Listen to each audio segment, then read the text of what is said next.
옛날 칠복이라는 머슴이 있었지요. 하품을 참아가며 물동이를 들고 뒷산 고개를 넘던 칠복이는 소쩍새 소리에 고개를 돌리던 찰나 안개 속에서 무언가 이상한 것을 발견합니다. 희뿌연 안개 사이에 마치 흰 나비처럼 풀숲에 쓰러진 사람이 하나 있었어요. 그것은 분명 여인이었습니다. 그 여인은 어찌된 일인지 비단으로 지어진 옷차림이었고 치마와 저고리는 군데군데 찢겨 흙에 질질 끌려 있었으며 가느다란 손목엔 붉게 물든 자국이 선명히 남아 있었습니다. 검은 머리칼은 풀숲 위로 흐트러져 있었는데 안개를 머금은 듯 반짝이며 조용히 흩날리고 있었지요. 칠복이는 조심스레 다가가 얼굴을 들여다보다 순간 걸음을 멈추고 말았습니다. 그 여인은 눈을 뜬 채로 잠든 듯한 표정이었지요. 입술은 새하얗게 질려 있었고 숨소리는 가느다란 풀잎 하나 떨리는 소리보다도 작았습니다. 그리고 그녀의 곁에는 금빛 놀이개가 있었습니다. 놀이개의 실끝에서 마치 피처럼 붉은 실이 촉촉히 흘러내리고 있었지요. 그 여인의 숨은 여전히 가늘었고 칠복이는 풀숲에 무릎을 꿇은 채 가만히 손을 뻗어 그녀의 어깨를 살짝 흔들어 보았습니다. 거기 누구셔요? 하지만 대답은 없었고 조심스레 귀에 손을 가져가 보니 작은 숨소리가 들렸어요. 칠복이는 더 조심스럽게 다시 말을 걸었습니다. 눈이라도 한번 깜빡여 보시지요. 그러자 잠든 듯 뜨고 있던 눈동자가 조금 흔들리더니 그의 쪽을 향해 돌아옵니다.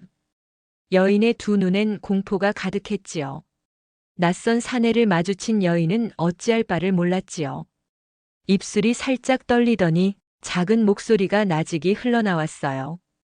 여긴 어디입니까? 겁을 먹은 마님은 경계를 하며 칠복이를 바라보았어요. 칠복이는 잠시 말이 막혔습니다. 한양 사투리조차 닮지 않은 고운 말씨며 고운 몸선이며 걸친 비단 흙에서 굴러도 누가 봐도 양반댁 마님 같아 보였어요. 길을 잃으셨슈. 많이 다치신 거요? 그 말에도 여인은 대답하지 않았어요. 그때 그녀의 손가락이 무언가를 더듬듯 움직이더니 바닥에 떨어진 금빛 놀이개를 붙잡습니다. 붉은 실이 손등에 흘러내리는 것을 바라보며 여인은 또 한 번 속삭이듯 말했습니다. 기억이 나질 않아요. 하지만 이걸 지켜야 했는데. 하지만 곧 눈동자가 풀리며 스르르 다시 조용히 눈을 감았습니다. 칠복이는 순간 그녀의 이마에 손을 얹었습니다. 그는 한참을 그 자리에 무릎 꿇고 앉아 있다가 그녀를 안아들고 천천히 산을 내려갔습니다. 움막 안은 여전히 어두웠습니다. 새벽이 밝기 직전 장작불이 붉게 타오르는 틈새로 마님이 조금 움직였어요. 칠복은 그 소리에 화들짝 고개를 들었습니다. 마님은 눈을 반쯤 떴어요. 눈동자는 흐리멍텅했고 입술은 여전히 마른 채 뭔가를 말하려 했지만 목소리는 나오지 않아 보였지요. 칠복은 급히 바가지에 따뜻한 물을 담아 조심스레 다가갔습니다. 목이 마르신 거요? 여기 물을 좀 드셔요. 그는 바가지를 들어 그녀의 입가에 댔습니다. 하지만 마님은 너무나도 힘들어 스스로 바가지를 들 힘도 없었어요. 칠복이는 그 모습이 너무나도 안쓰러웠지요. 칠복은 그대로 얼어붙은 사람처럼 바가지를 든 채 멈춰섰습니다. 그는 한참을 망설였습니다. 그리고는 칠복이는 조심스레 마님의 턱을 들어 조심스레 물을 먹였어요. 칠복이의 이마엔 진땀이 송골송골 맺혔습니다. 그 와중에도 마님은 그저 숨소리만 가늘게 내며 칠복이를 경계했어요. 며칠이 지났습니다. 창백했던 마님이 점점 정신을 차렸어요. 칠복은 움막 밖에서 땔감을 정리하다 바깥에서 소리가 나자 곧장 안으로 들어왔어요. 괜찮으셔요. 또 열이 오르건 아니신지요? 그는 집자리에 앉아 마님의 이마를 짚으려다 마님과 눈이 마주쳐 버렸어요. 마님과 칠복은 어색한 듯 고개를 돌렸지요. 많이 나아졌습니다. 감사해요. 목소리는 아직 힘이 없었지만 다행이었지요. 칠복은 그 말에 어색하게 머리를 극적였습니다. 그래요? 다행이구먼요. 그는 급히 고개를 돌려 바가지를 챙기는 척했지만 자신도 모르게 다시 눈길이 마님에게 머물렀습니다. 마님은 풀어 헤친 머리를 느릿이 쓸어넘기고 있었고 몸을 일으키기 위해 집자리를 짚으며 천천히 일어났어요. 마님은 처음 만났던 피투성이 여인이 더 이상 아니었지요. 선녀같이 아름다운 여인이었어요. 칠복은 건장한 사내임을 증명이라도 하듯 마님을 보고 얼굴이 붉어졌지요. 저렇게 아름다운 마님이셨다니. 칠복이는 당황해서 황급히 그 자리를 도망 나왔지요. 가슴속은 마치 멍석불 위에 손을 얹은 듯 따끈했습니다. 그는 마음속으로 몇 번이고 되뇌었습니다. 아이고, 칠복이 이놈아. 그런 생각을 하면 안 되지. 아직 몸도 성치 않으신 분을. 하지만 아무리 다그쳐도 저렇게 아름다운 마님이 자신의 방 안에 있다는 사실이 실감이 났어요. 칠복이는 정신을 차리고 마님께 드릴 식사를 준비를 했지요. 죽이 다 됐슈. 입에 맞을진 모르겠지만 뜨뜻할 때 조금 드셔보셔요. 칠복은 죽을 담은 작은 그릇을 두 손으로 건네며 괜히 헛기침을 한 번 했습니다. 마님은 살짝 웃으며 그 그릇을 받아들었습니다. 여전히 몸에 힘이 없어 숟가락을 쥔 손이 바들바들 떨리자 칠복은 마님의 손을 꼭 붙잡아 주었어요. 아직 힘이 드시지요? 제가 조금 도와드리겠구먼요. 그녀는 주춤했지만 이내 고개를 끄덕입니다. 먹을만 하네요. 감사합니다. 그 말에 칠복은 민망한 듯 고개를 돌리며 대답했습니다. 별 재주도 없는데 아픈 사람한텐 뭐든 다 약이 된다. 더구만요. 마님은 그 말에 조용히 미소를 지었습니다. 댁의 이름은 무엇이옵니까? 칠복은 자신을 이름을 물어보자 왠지 모르게 쑥스러웠지요. 칠복이라고 해요. 가까이서 보니 마님은 속적삼 하나만 걸치고 서 있었어요. 옷이 하나밖에 없으니 어쩔 도리가 없었지요. 속적삼만 입고 있는 마님의 몸은 아니 훤히 비쳤어요. 칠복이를 발견한 마님은 당황한 나머지 급하게 한 손으로는 커다란 가슴을 가렸고 나머지 한 손으로는 아래를 가렸어요. 칠복이는 마님의 알몸이나 다름없는 비친 속살을 보자 순식간에 또 아랫도리가 불끈하고 달아오르고 말아버렸어요. 마님은 커져버린 칠복이의 것을 보고 그만 깜짝 놀래 손에 쥐고 있던 치마를 놓쳐버렸어요. 그 순간 바람이 불면서 치마가 저 머리로 날아가 버렸어요. 칠복이는 벌떡 일어나 물 안으로 들어갔어요. 치마는 물살을 따라 도르르르 흘러가며 점점 멀어지고 있었지요. 마님은 저 치마가 없으면 속적삼만 입고 칠복이네 집까지 걸어가야 했지요. 칠복은 허둥지둥 물가를 따라 뛰기 시작했어요. 마님은 그런 칠복이가 걱정이 되면서도 한편으론 웃겼지요. 조심하세요. 미끄러지시겠어요. 안 뛰게 생겼습니까요? 소중한 마님의 옷인디요. 칠복은 맨발로 물속에 뛰어들어 치마자락을 붙잡으려다 그만 엉덩방아를 찍고 말았습니다. 칠복이의 옷도 흠뻑 젖어버리고 말았지요. 칠복이는 치마를 간신히 건져 올려 젖은 채로 들고 돌아왔습니다. 아이고, 옷은 찾았네요. 마님은 그 젖은 치마를 받아들며 빨갛게 상기된 얼굴로 말했습니다.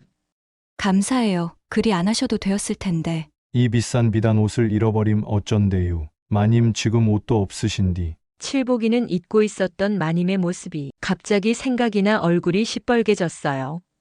부끄러워 마님의 모습을 쳐다볼 수가 없었지요. 그렇게 어찌저찌 옷을 빨고 말리기 위해 냇가 돌멩이에 옷을 펼쳐놓았어요. 그러고 칠복이와 옷이 마를 때까지 기다리기로 했지요. 시간이 뉘엿뉘엿 어두워지고 하늘은 점점 어두워지고 있었지요.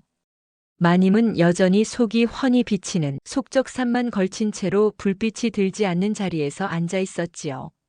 칠복이는 힐끔힐끔 마님의 모습을 훔쳐보며 애꽃은 하늘만 바라보고 있었습니다. 달이 밝아질수록 마님의 몸이 더욱더 선명히 드러나기 시작했어요. 그 순간 다시 벌떡 솟아오르기 시작한 칠보기의 아랫도리를 더 이상 어찌할 수가 없었지요. 그런 칠보기를 눈치챈 마님은 칠보기에게 다가갔습니다. 두 사람 사이의 숨결이 바짝 좁혀졌어요. 순간 에그머니나 이게 뭐야? 하얀색 작은 물체가 마님의 얼굴을 핥기 시작했어요. 웬 작은 강아지 한 마리가 꼬리를 흔들며 있는 것이 아니겠어요? 마님과 칠보기는 급하게 옷을 여몄어요. 마침 옷이 다 말라서 마님도 말끔하게 옷을 다시 입었어요. 칠보기는 강아지를 안아들고 그 털에 묻은 낙엽을 툭툭 털어주었어요. 얼마 지나지 않아 거친 숨을 몰아쉬며 한 사내가 산길을 따라 올라왔어요. 혹시 흰 강아지 못 보셨습니까? 칠복은 강아지를 들어보이며 말했습니다. 이놈 말이오, 조금 전부터 저기 풀숲에서 나왔어요. 맞습니다. 아이고, 이놈이 원래 이런 놈이 아닌데. 사내는 강아지를 품에 안으며 연신 고개를 숙였습니다. 고맙습니다. 귀한 강아지라 잃어버림 큰일 나거든요. 제가 잠깐 한눈을 파는 사이 이리로 뛰어 들어왔어요. 마님은 말없이 조용히 그들을 바라보았습니다. 그 순간 사또댁 머슴인 복동이는 마님의 얼굴을 보고 얼어붙었습니다. 대감댁 마님이 아니신가? 그는 혼잣말로 중얼거린 채 서둘러 고개를 떨구고 말했습니다. 폐를 끼쳐 죄송합니다. 강아지를 찾아주셔서 감사합니다. 그 강아지는 이름이 어찌 되나요? 귀엽게 생겼네요. 개똥이라고 합니다. 그 말만 남긴 채 복동은 허겁지겁 산을 내려갔습니다. 칠복과 마님은 고개를 갸웃했지만 대수롭지 않게 넘겼습니다. 저 조그만한 놈이 위험하게 혼자 산길을 헤맬 뻔했네요. 그렇게 마님과 칠성이는 조심스레 산길을 내려갔어요. 늦은 밤 남촌의 사또댁 안채 뒷마당. 복동이는 급하게 사또에게 갔어요. 사또는 등잔불 아래서 천천히 잔을 기울이며 앉아 있었지요. 무슨 일이냐? 사실 마님을 보았구만요.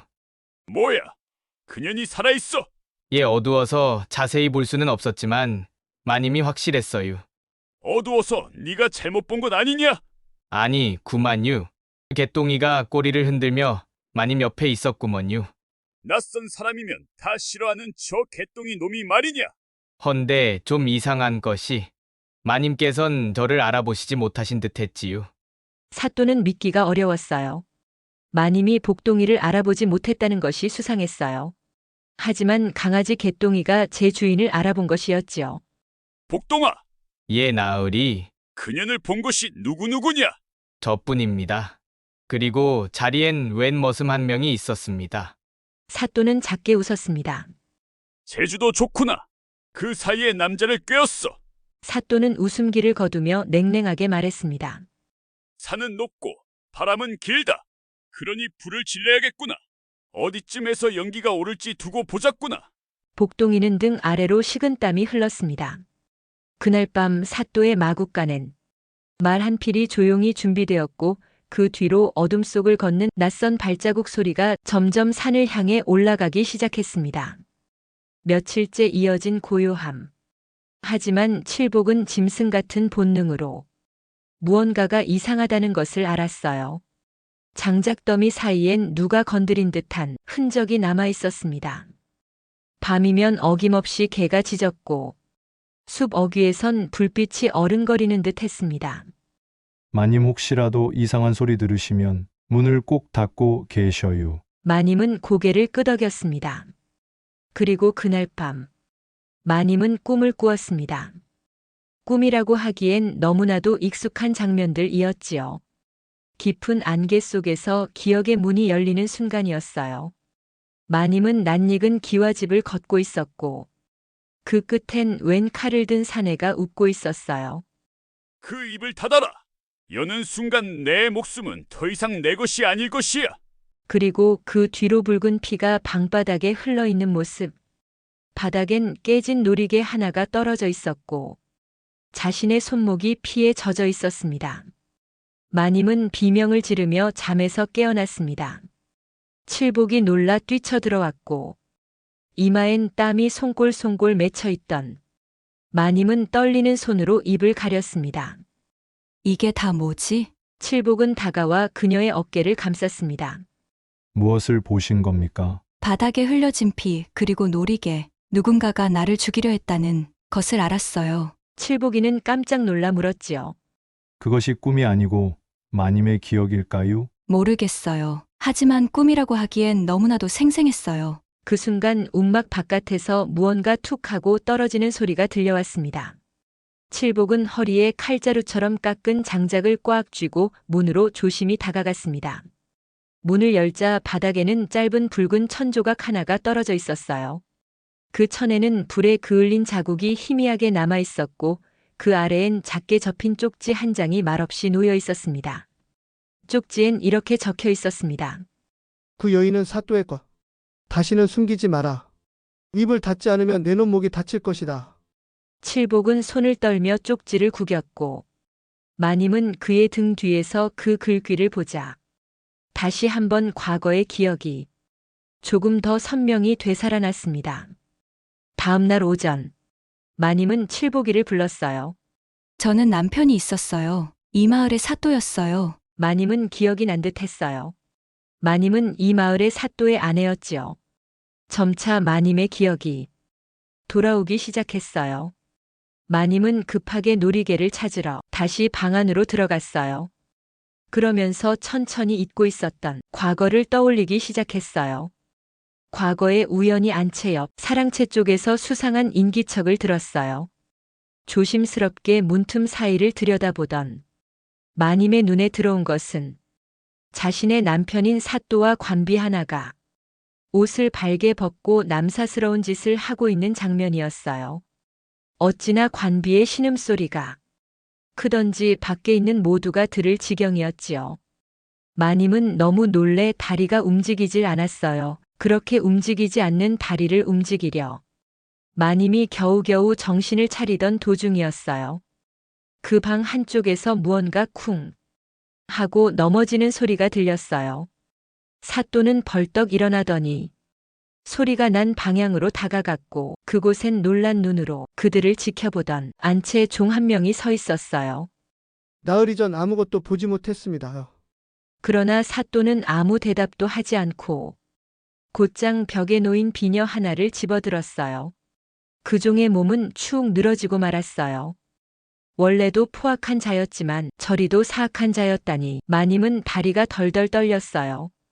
마님은 입을 틀어막고 뒤로 물러났지만 그때 발을 헛디디며 기왓장을 건드리고 말았습니다. 툭툭하고 기왓장이 바닥으로 깨져버렸어요. 사또의 얼굴이 창밖을 향해 천천히 돌아섰어요. 사또와 얼굴이 마주친 순간 마님은 기절할 뻔했어요. 마님을 바라보는 사또의 눈빛엔 죄책감이나 망설임은 없어 보였지요.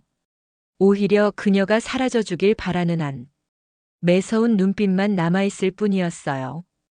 그날 밤 마님은 종도 거느리지 못한 채 맨발로 사또댁을 빠져나와 도망쳤습니다.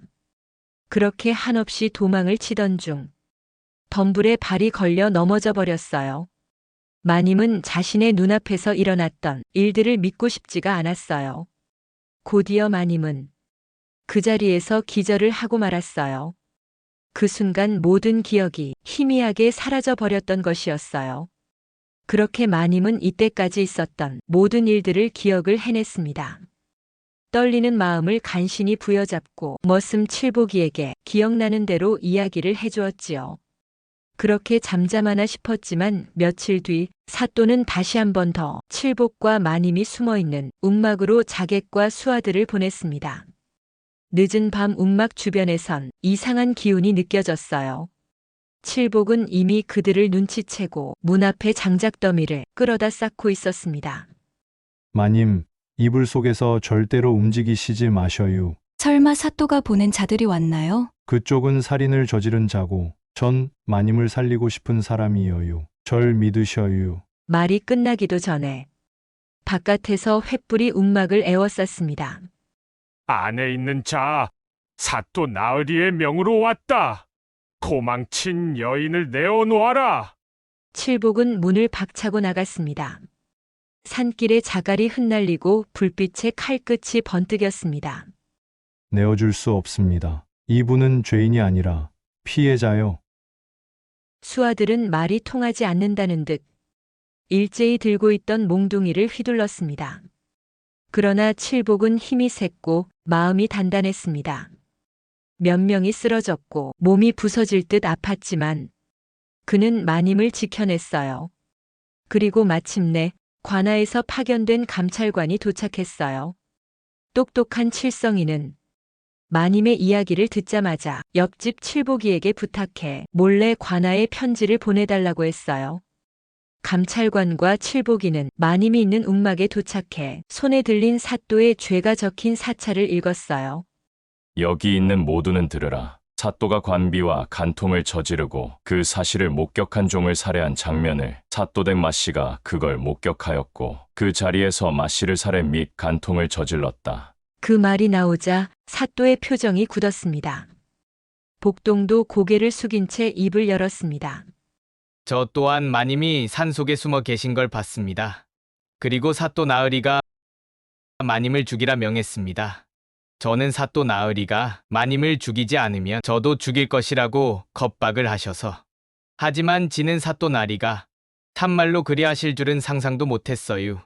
꿈에도 몰랐구먼요. 그들의 앞에 칠성이는 피 묻은 놀이개를 꺼내 놓았습니다. 이것이 마님의 곁에 떨어져 있던 것입니다. 지금도 그날의 피가 닦이지 않았습니다. 사실 사또는 이미 너무 많은 상소가 이어져 온 터라 감찰관이 벼르고 벼르던 인물이었어요. 그래서 감찰관은 고작 머슴 칠복이의 말을 듣고도 손수 마을의 사또를 잡으러 온 것이었지요. 며칠 후 사또는 관아로 불려 나왔습니다. 그는 관청 앞에서도 여전히 오만한 얼굴로 말했습니다. 허튼 수작이다. 간통이니 살인이니 다 헛소리요. 저 계집은 미친 것이요. 저 옆에 있는 머슴놈과 바람이 나서 헛소리를 하고 있는 것이요. 하지만 그 순간 머슴 복동이가 똑바로 고개를 들고 외쳤습니다. 사실 그날 밤 저도 사또 나리가 그 종을 찌른 걸 저도 봤어요. 비녀로 목을 찌르신 거 제 두 눈으로 똑똑히 봤구먼요. 사실 복동이는 그날 아프신 어머니를 뵈러 본가에 가 있었어요. 하지만 마님이 숨어 있다는 걸 사또에게 고자질한 것이 내심 너무 마음에 걸렸던 복동이는 마님을 돕기로 마음을 먹은 것이었지요. 한낱 머슴의 일과를 알 리가 없는 사또는 복동이가 본가에 갔는지 집에 있었는지 확신할 길이 없었지요. 사또의 얼굴이 하얗게 질렸습니다. 그제서야 관아의 포졸들이 그의 양팔을 틀어주었습니다. 사또 나으리 즉시 상부에 보고 조사 명령이 떨어졌습니다. 지금 이 자리에서 압송하겠습니다. 사또는 끝까지 저항했지만 두 팔이 포박된 채 관아뜰을 끌려나갔습니다. 그를 덮던 관복은 벗겨졌지요. 사또가 관아에 끌려가고 모든 진실이 드러난 뒤에도 마님과 칠복은 한동안 움막을 떠나지 않았습니다. 마님은 작은 보퉁이 하나를 싸들었고 칠복은 낡은 도리깨를 새로 손보며 아무 말 없이 장작을 쪼개고 있었습니다. 이따금 서로 눈이 마주쳤지만 그 눈빛 안에는 더 이상 말로 할 것이 없었습니다. 마님은 싸놓은 짐을 들고 움막 문 앞에 섰습니다. 이제는 다시 마을로 내려가겠습니다. 저는 사람들에게 제가 살아있다는 걸 알려야 합니다. 그리고 제 삶을 스스로 다시 살아보려 합니다. 칠복은 고개를 끄덕였습니다. 사또가 없어졌으니 남은 식솔들은 제가 책임져야 해요. 마님은 한참을 칠복을 바라보다 작은 상자 하나를 꺼내어 칠복에게 건넸어요. 그 속에는 다시 닦아낸 놀이개가 곱게 접혀 있었습니다. 이건 제가 다시 살아서 돌려드리는 겁니다. 제 목숨을 지켜주셨으니 이건 그 보답입니다. 이건 돌아가신 제 어머니가 제게 남겨주었던 소중한 유품이었어요. 칠복은 그것을 손에 쥐고 고개를 깊게 숙였습니다. 마님은 마지막으로 조용히 말했습니다. 어느 날 저 멀리 산 너머로 허름한 움막 하나가 보이면 저는 가만히 그리로 눈을 돌릴지도 모릅니다. 그 말 뒤에 마님은 걸음을 돌려 천천히 산을 내려갔습니다. 그날 밤 칠복은 홀로 움막 앞에 앉아 놀이개를 쥔 채 불을 지폈습니다. 불빛에 비친 그 실오라기는 이제 더 이상 피가 아니었습니다. 어느덧 따뜻한 사람의 숨결로 느껴졌습니다. 멀리서 개가 짖고 그 소리에 칠복은 조용히 고개를 들었습니다. 달빛 아래 그의 눈엔 작은 미소가 번져 있었습니다. 신부는 벽이었고 살아가는 길은 참 고단했습니다. 하지만 사람의 마음은 그 어떤 바람보다 깊고도 단단했습니다. 스쳐가는 인연인 줄 알았지만 그 마음을 놓지 않았기에 끝내 서로를 지켜낼 수 있었지요. 마음을 지키고 인연의 길을 걸어가는 것, 바로 그것이 심수연도 조용히 묻어도 오래 남는 사람 사는 길이었습니다. 사람의 인연이란 참으로 알 수 없는 일입니다. 비바람 불던 날 길가에 쓰러져 있던 한 여인을 주워다 살린 칠복이 그저 가엾은 사람 하나 거두었다 생각했건만 그 마음이 깊어지자 서로를 향한 정이 서서히 싹을 틔웠지요. 마님은 기억을 잃고 이름도 몰랐지만 칠복이의 조용한 보살핌 속에서 조금씩 웃음을 되찾았고 칠복이는 말없이 마님의 곁을 지키며 비록 머슴이지만 한 사람의 사내로서 그녀를 아꼈습니다. 허나 세상은 둘을 쉽게 품어주지 않았습니다. 신분의 벽, 탐욕의 삿도, 말 못할 과거까지 그 모든 것을 마주하며 칠복이는 몸으로 마음으로 마님을 지켜냈고 마님 또한 그 따뜻한 등에 기대어 용기를 냈습니다. 결국 죄는 드러나고 진실은 밝혀졌지만 그들이 진짜로 얻고자 했던 건 사랑이라는 말보다도 더 조용한 서로를 향한 믿음이 아니었을까요? 두 사람은 함께 걸어가지 않았습니다. 다만 서로의 마음을 남긴 채 언젠가 다시 마주할 날을 조용히 기다리며